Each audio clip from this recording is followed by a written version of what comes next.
thank you very much for joining us today. This is our sixth session so far in our Be Your Best Health Education series for this year. And today we're talking about muscle strengthening activities. But first, I just want to introduce myself. My name is Kayla. I am the Health Promotion Manager here at the Cooperative, and I'm excited to talk to you about this topic today. One thing just to start, it is noon, which is a common lunchtime around, here and around the world. So if you're hungry, please feel free to eat. Your cameras are actually disabled, so you don't have to worry about anybody seeing you or watching you eat or your lunch or anything like that. So please feel free to do that while you listen to the presentation. But you guys do have your microphones enabled. So if you have any questions that pop up during the session, I'll open up time afterwards for questions. And then you also can enter any questions that you might have in the chat. And then also, if you do have some questions that you have that maybe are a little bit more personal and you don't feel comfortable asking in front of the group, I'll have my email listed at the end of the presentation too, so you can email me and we can get you connected with the help that you need. Okay, let's get started. We'll talk about muscle strengthening activities. So first thing that we're going to do is just kind of go over what we're going to talk about today. So really, we're just going to dive into just a little bit of an intro about what muscle strengthening activities are, and then give you a little bit of a definition of what that might be. We're going to talk about the benefits, talk about recommendations and how much we actually need to do on a regular basis to reap the benefits that we'll outline above. And then we're going to talk about different activities that count towards muscle strengthening activities. And then we're going to end with some tips to get started and keep you moving and motivated for implementing them into your daily life. So we're going to dive in. First, we're just going to define things a little bit. And talk about just muscle strengthening activities in particular. So just kind of back up and give you a more broad overview perspective. Physical activity in general is just a crucial part of and component of your health. So there are actually three types of physical activity. There's the aerobic activity, there's flexibility, and then today's topic, muscle strengthening activity, is also known as like resistance training and things like that. And then just in general, for our recommendation, it's recommended that we get at least 30 minutes of any kind of physical activity of moderate intensity at least 5 days a week. And adding all that up adds to 150 minutes of physical activity. And actually, when it comes down to it, you can break it down however you want to. So if you can do 30 minutes one day and then an hour the next day and then 20 minutes the next day, as long as you're adding that time up to 150 minutes, you're going to be seeing those benefits of what physical activity can provide for us. But to bring it more specific to muscle strengthening activities, this just involves purposely using resistance to increase your muscle strength, size, and endurance. So we're being purposeful about the type of activity that we're doing and adding in some type of resistance, whether that's our body weight and gravity or using weights or something heavy to make that happen. And today we're going to talk more about that specifically and then why it's important and how we can make it happen. So we'll talk about the why it's important first. As I was saying before, physical activity itself comes with a plethora of health benefits, but muscle strengthening has some specific great ones as well. So strengthening your muscles, it can help increase your overall physical strength and muscular endurance. So this makes it easier for us to perform physical tasks that we need to be able to do as human beings. So just take a moment just to think about how many things we do in a day or an hour that require us to have some sort of muscle strength. Things like going from sitting to standing, pushing open doors, lifting bags of dog food, whatever it might be. It's everything. And any type of movement that we do, we need to be able to be strong enough and sturdy enough to make it happen. Muscle strengthening can improve our metabolism. So this happens because muscle burns more calories than fat does. So increasing your muscle mass can help boost your metabolism and make it easier for weight management.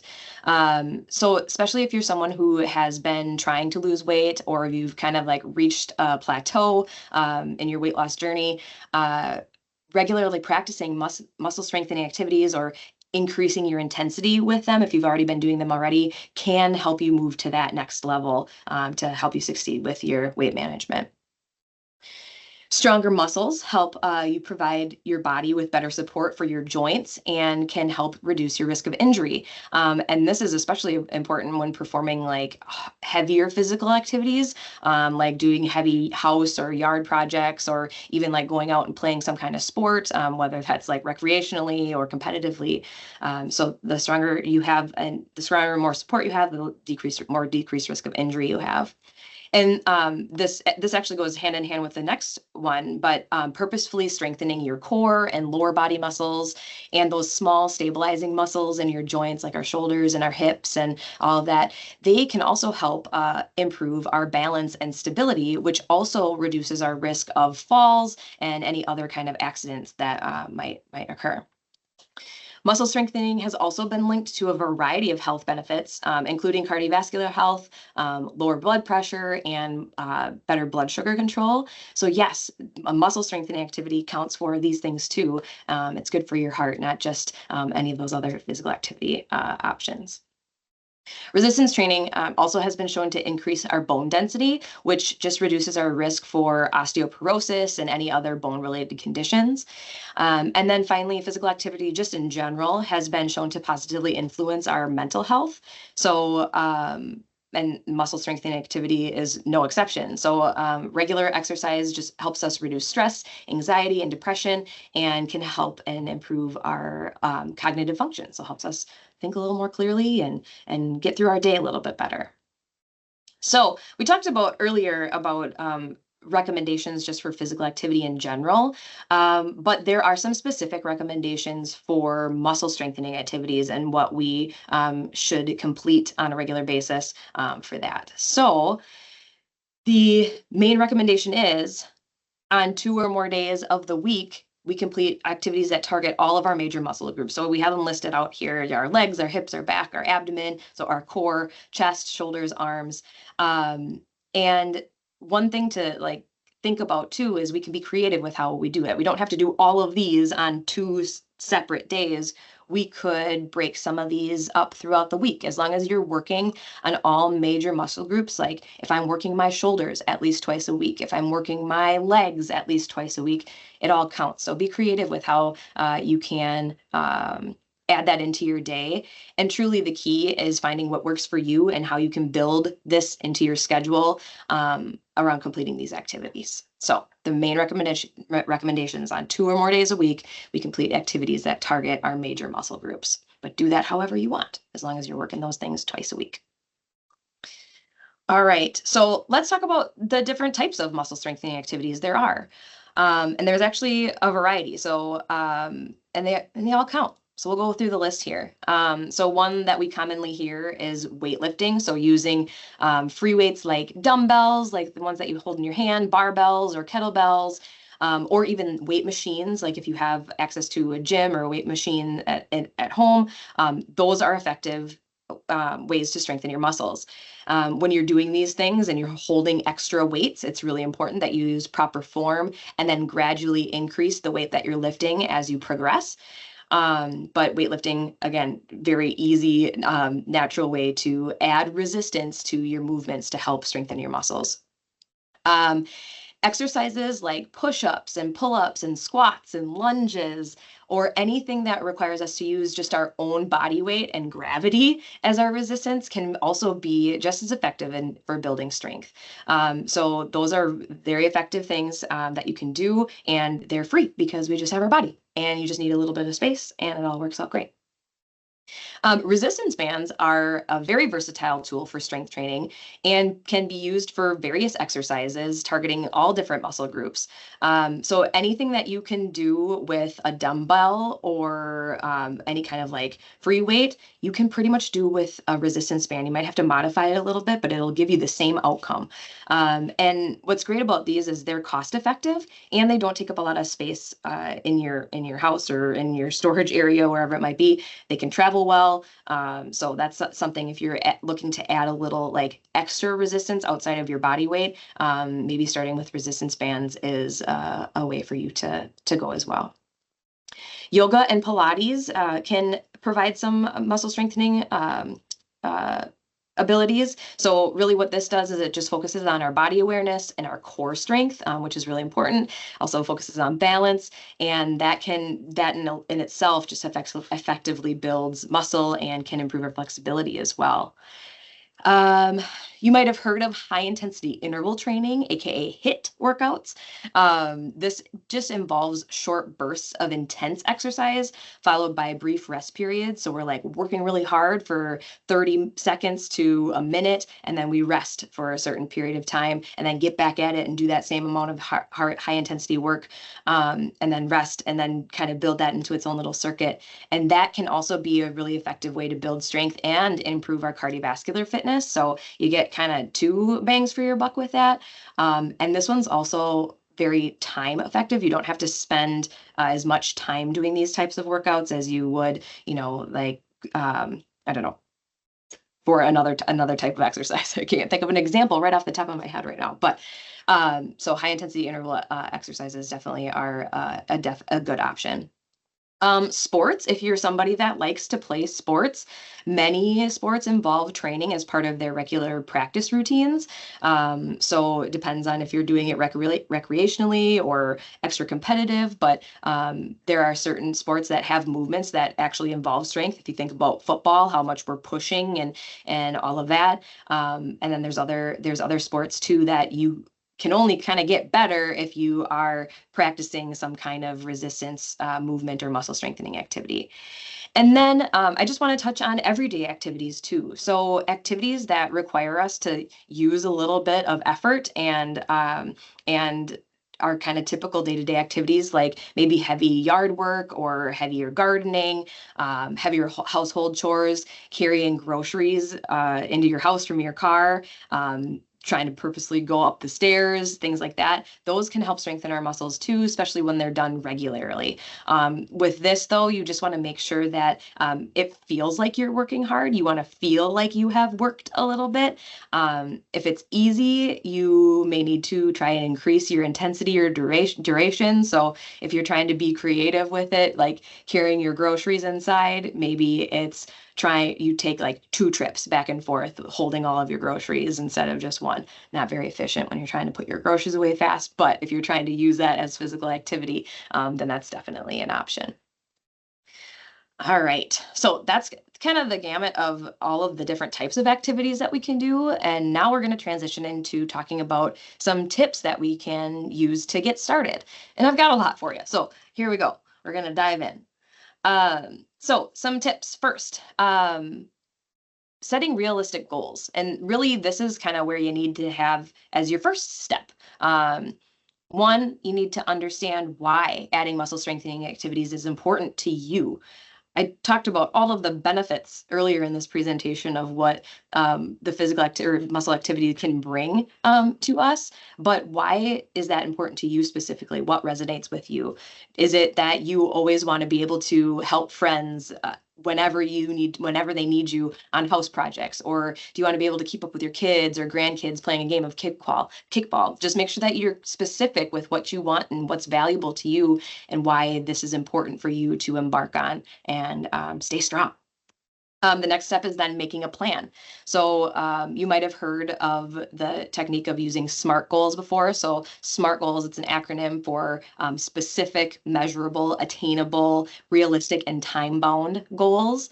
So be specific in what you want to do as far as your activity. So something as detailed as I'm going to do a 20-minute workout video Monday and Wednesday before dinner for 1 month, and then just see what we're going to do and how your body adapts to that and where you need to progress from there. Something simple, something that you know that you can do, and something that you can progress with and carry on after you've achieved that time-bound box. Okay. Then we need to find out what kind of activities we like. So explore different types of activities. I listed a whole bunch there, but there's a lot of different ways that we can move our body and what we want to do. Maybe that's at your house. Maybe that's at a gym. Maybe that's in a class. Maybe it's doing YouTube videos with a friend. There's a variety of different things that we can do, and you just have to find something that you like, because the more you like it, the more you're going to want to do it and stay motivated. So just try your best to find those things and make a plan for what exercises you want to do before you actually start your session. The next piece of advice is just really making sure that you start out your session by warming up your body. A lot of times it's really easy to just like want to get right into the meat of it, especially when it comes to muscle strengthening activities. If we're going to start working muscles that are not warm and they're just cold, we go from sitting in our office to then like hitting the gym without any kind of warm up activity. That just puts us at risk of injury. So just making sure that you take time to get your heart rate elevated, get that blood pumping through your body. Your body's feeling a little warm before you start your session. And then similarly, give your body some time to cool down afterwards. So resistance training and muscle strengthening activities can certainly get your heart rate going. So take a time, hop on a stationary bike, or just go for a walk and let your heart rate come back down to a slower rate. And then maybe do some stretching and just let your body cool down after you're done before you go hop into your next activity or go into a meeting or something like that. Number 4, make sure you start slowly. If you are starting fresh and you have not done any type of resistance training ever before, or you have been out of the game for a little while, make sure that you listen to your body, and just because your body is going to tell you what it may need more of, may need less of, maybe you need more warm-up time, maybe you do need some more weight, but it's really hard to stay consistent and successful if you start and rush out of the gate at Mach 80, and it just puts you at risk of injury and just too much muscle soreness. And I know we've probably all experienced that muscle soreness before. If you're too sore, it's not going to make you want to go back into it the next day. So making sure that you find that nice even playing field of working those muscles, but not being too sore that you can't like walk downstairs the next day. So finding that happy medium. So starting slowly truly is the best way to stay consistent and motivated and not get discouraged in your new journey and your new process. Practicing proper form is really important. There are a lot of different resources out there, and all of us here in the health promotion department are certainly happy to help you find some. But depending on where you go, there are some good resources online for you to like learn proper form for different exercise movements and things like that. Maybe it's asking a staff member at a gym if you're going to a gym to just be careful about how you're moving your body and learn the movements properly. Otherwise, because if you're not going to do them, if you're not doing them the right way, it could put you at risk of injury. But I can tell you one very important thing. Anytime we are lifting or adding some kind of resistance to our movement, it's really important that we protect our spine. So an easy way to do that is making sure that you like brace your core for any kind of impact. So anytime you're going to lift something or push something, or you're going to squat down and sit down or something like that, we want to make sure that your tummy is tight and your core is engaged. And that just simply means kind of flexing those muscles.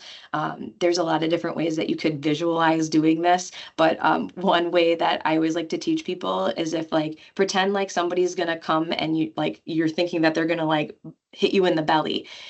You want to make sure that you brace your core enough, squeeze those muscles tight so that you're not going to get phased by being hit in the belly. Okay, so lock it in, pull that belly button towards your spine, lock it all in, and then you can do your movement, protect that spine. That should be something that we always do no matter what we're doing in any kind of movement.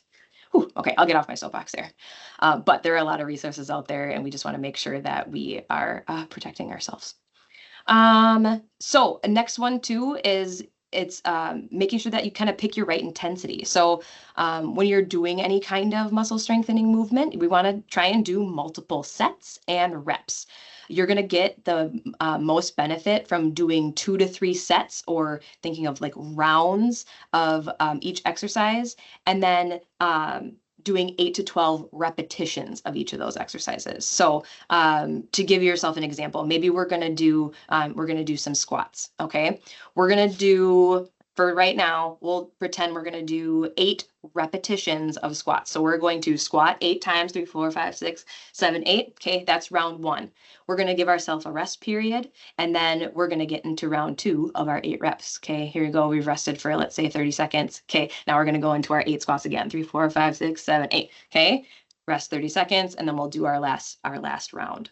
Okay, so do multiple sets and reps, and just kind of starting out, it's good to start out with at least 2 to 3 sets or rounds of each of our exercises, and then do 8 to 12 repetitions of those things, and making sure you give yourself some rest in between. So a good rule of thumb is 30 to 60 seconds of rest before you go back into it. Okay, if you're just starting out, it's your first time getting into it, or like I said, if you've taken a little break for a little while, start with 1 or 2 sets just to see how things are going. If you feel like you need more, then you can add another set in there. Same thing with picking reps. If you feel like things are too easy, you can always add those repetitions in there. All right, we're almost there. We're going to stay consistent. This is probably the key of anything, any kind of habit change or behavior change, any kind of new routine. We need to make sure that we stay consistent, because that's how we build those habits and truly change our behaviors around these things. So, staying consistent, making your exercise or your physical activity part of your routine, planning and preparing, making that part of a system that you do, something that's a normal part of your day. So it's a natural thing for you to do. It's going to take work, and it's going to take practice for a while before it starts to become that automatic thought. But make it part of your day and intertwine it into something that you do on a regular basis. That makes it easier for you to keep going in the long run. And then also, don't be afraid to mix it up. Adding variety to your exercises keeps things spicy, keeps things exciting. If you're doing the same thing every time, you could get bored.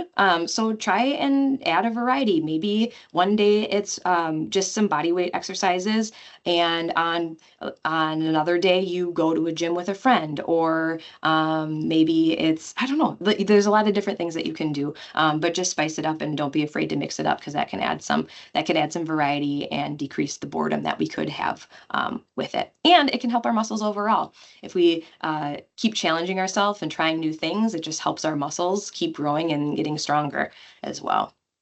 Finally, I have here in my notes here, but on the slide it's a little bit different. Don't do it alone. So find an accountability partner if you want to. Also, we have a bunch of health coaches here at Group Health Cooperative that are happy to help you get started and can be in your corner and support you. So if you're ever wanting help, like making your goals or getting ideas for activities, we are happy to help you and guide you along the way. So actually, I do have my contact information here, or give us a call. We're happy to help get you set up with something like that. Okay. I'll talk about my conclusion here, and then I have one more final plug. So just overall, muscle strengthening is just a really important part of a healthy lifestyle. And as you saw earlier, it provides numerous physical and mental health benefits. So really the key is to find activity that works for you in your life, and ask us for help or assistance if you need any help planning. And don't wait. Get started right away. Okay, let's do it today. Why not? Do some squats or some sit-ups or something like that, and just get started. Before we depart, I just want to ask you to join us, continue joining us on this Be Your Best Health Education series, excuse me. Next month, we're talking about time management for a healthy life. In August, we're talking about processed foods in your health. And then in September, things get busy. So we're going to talk about wellness on the go and how we can keep doing things, keep doing healthy things, even when our schedules get a little bit busier. And then don't forget, we have a bunch of other live reoccurring events that happen on a weekly or daily basis. So things like Mindful Monday, Fitness in a Flash, Food in a Flash, all 5-minute or less little snippets of information or exercise or something that's going to help you just re-energize yourself, get some health education, and just keep implementing healthy lifestyle habits throughout your week. If you have any questions or anything that you want to ask me personally, you can email me. I have my email address below here. Otherwise, you can also give us a call at the cooperative and you can get connected the way you want. So now I'm officially done, and I'd like to open this up to any questions that you might have. So feel free to add them into the chat, or you can unmute your microphone and ask away. If you don't have any questions, I will hang out for a little while, don't worry. But if you don't have any questions, thank you very much for joining us today, and we will see you next time.